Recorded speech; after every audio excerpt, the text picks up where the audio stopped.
channel. Thank you so much for being here today and watching this video.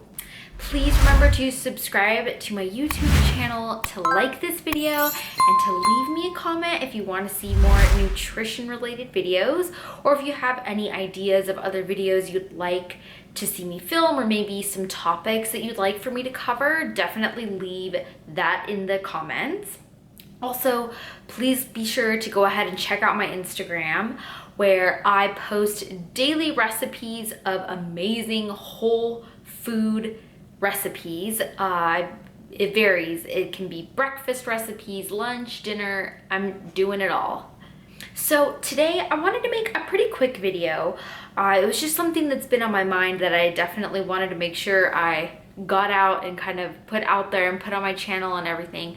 And the purpose for this video is going to be for people who want to quit eating junk food or quit eating processed foods that are just not good for us.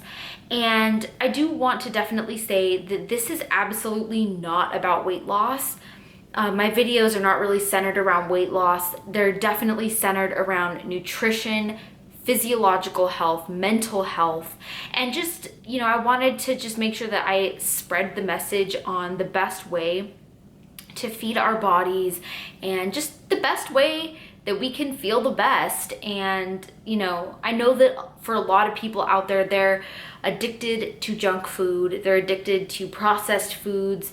Even if you don't realize it's an addiction, it can be an addiction. Even for me, somebody who's never been overweight, I can definitely say that I have been addicted to highly processed and packaged foods. So let's get into the topic. And so when it comes to junk food, there are a few different things that I've learned recently, especially, that have made me just kind of switch my thinking and switch my mindset when it comes to junk foods. I've always been somebody who I believe completely in moderation. I would never have told somebody to completely cut things out of their diet. I always believed that doing something like that could eventually lead to binging, overeating, depriving your body of what you want. That's what the whole principle of intuitive eating is all about. And I've always really, really resonated with intuitive eating and, those principles, which I'll link some videos in the description for some amazing videos on intuitive eating. So there's a couple of things, I guess. I don't even know what order I want to say them in, but there's just so much on my mind right now. I do want to say that this video was definitely inspired by Melissa Alexandria, who is an amazing YouTuber. I'll also link some of her videos in the description as well. She is what inspired me to make this video, initially. She specializes in weight loss and calorie density, food recipes and food weight loss programs and all of that. But for today anyway, I'll still make some more videos about different ways that you can change your mind and mindset when it comes to eating junk food. But for today, let's just talk about neuroadaptation, because recently I have cut out pretty much all processed and packaged foods, which is something I've relied heavily on in the past, especially things like granola bars. I did a mukbang just a few weeks ago on those protein cookies. Crackers. I would eat a lot of crackers. Just highly refined starches, flours, and packaged foods. Now, these are foods that I don't really plan on incorporating into my diet any longer. Obviously, here and there, it's not going to be a huge issue, but they were daily foods for me. And in order to just cut them out completely, it was really important that I paid attention to neuroadaptation of our brains. And basically what that means is Melissa Alexandria gave a great analogy or kind of metaphor for this. It's basically the idea that, your brain gets used to certain sensations.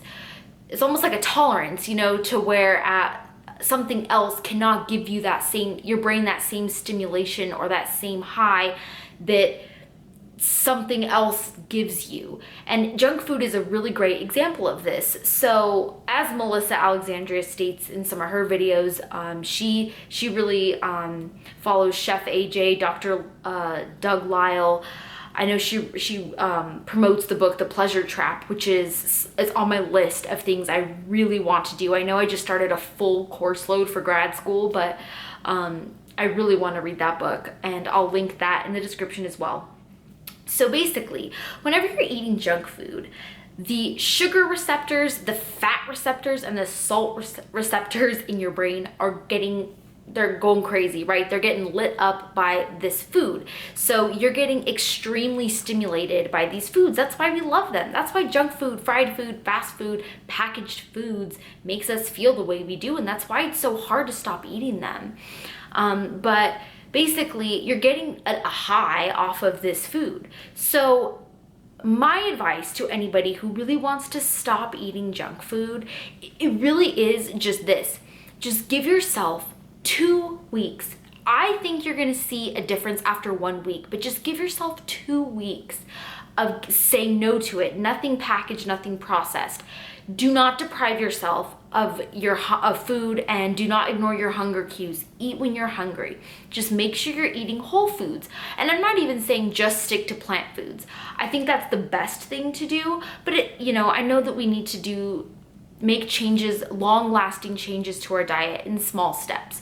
So, I think it's okay even to still eat dairy, maybe cheeses or meats, just as long as they're not processed, as long as they're not, fried or packaged. Some examples are like deli meats, or this is one of my favorite things in the freaking world is yogurts, like packaged yogurts. And I've decided to also kind of cut those out a little bit as well because of how highly processed they are. But just do that for 2 weeks and your brain is going to neuroadapt. It's going to get the pleasure, the true real pleasures from all the natural whole foods that you're eating.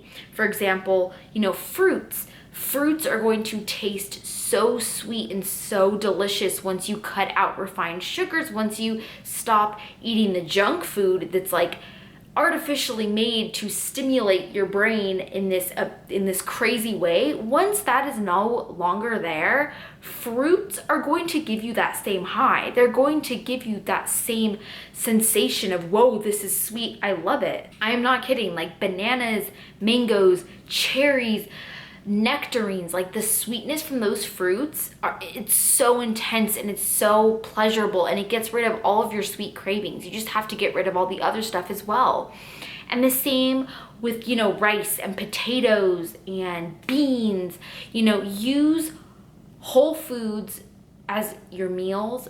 Just kind of get rid of all the packaged and processed stuff. At least just give it 2 weeks, and all those other foods like potatoes and rice and beans and vegetables and breads and meats and all of that, you're going to get true pleasure from those, and you're not going to really be needing that hyper stimulation that you're getting from junk food.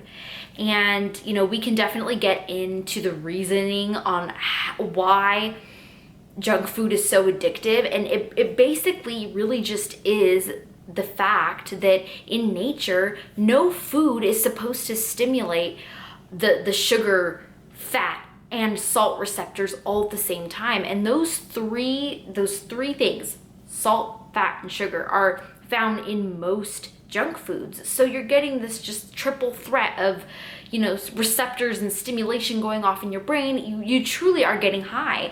And then whenever you're getting that type of high from junk foods, of course you're not going to want whole foods. They're just not going to measure up to that artificially made stuff.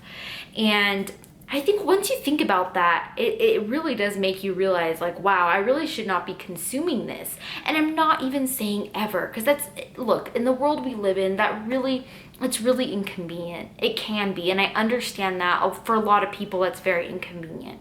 It's convenient to eat a Cliff Bar. It's convenient to eat a granola bar. It's convenient to get a bag of chips or a bag of crackers, as opposed to baking a sweet potato, baking a potato that can take an hour long.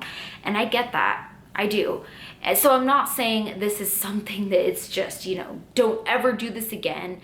there are going to be instances where you're going to need to do it, and that's okay. That's fine. Just as long as you're not doing it every day. And I suggest that in the beginning, you really do just give it that 2 weeks, neuroadaptation, and yeah, see what happens, see how you feel. The metaphor that Melissa Alexandria had talked about that I think I completely skipped over and forgot to kind of go over is smells. So when you walk into a house or into a room that has a really strong scent or smell, do you ever wonder or realize that, you know, even after being in that room for like 10 minutes, maybe even less, it's like you don't even notice that smell anymore? It's still there, you just don't realize it anymore because you've neuroadapted to the smell. The same thing is gonna happen with your taste buds, you guys. This happened to me a few years ago when I first went vegan.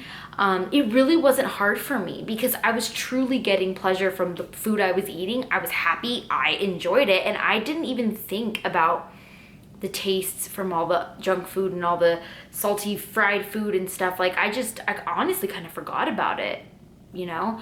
But you know, in the past few years, I've been kind of adding that stuff back into my diet because I was like, oh, moderation is key. And now that I've kind of decided to cut it out again, I'm feeling happier, I'm feeling healthier, I'm feeling better. I'm feeling like I felt when I first went vegan. And that, to be honest, even to this day is the best I've ever felt in my life. So I just wanted to share that information with you guys. I think I'm also going to have another junk food video kind of coming up sooner or later, so be on the lookout for that as well. Thank you so much for watching this video. Please subscribe to my channel, like this video, give me a comment, and I'll see you in the next one. Bye.